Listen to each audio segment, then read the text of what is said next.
Okie dokie, gonna make a super quick little video here. I got a 2008 Dodge Ram 1500 and we're gonna pull these tail lights out of the bed and show you how to change the brake light bulbs or the reverse lights or any of those things. Obviously I'm taking them out for a different reason because this is wrecked and I need to get under there to repair it, but this will double if any of your lights are out.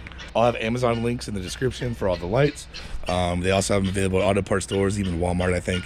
But it's super easy. So you got your light housing here. You look on the inside, there's two T25 Torx. So you just pop those puppies out. Voila, there's one. It fell, I'll pick it up later. There's two. And then once you have those screws out, the whole unit should just slide out this way.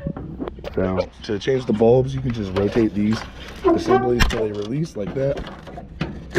And this top bulb, it looks like, let's see. So the top bulb is a dual element brake light bulb. It is a 3157K. The lower reverse light bulb is a 921. That's all there is to it. And then to put it back in, you just push them in, rotate them. You make sure you line up these little tabs with the larger hole that they need.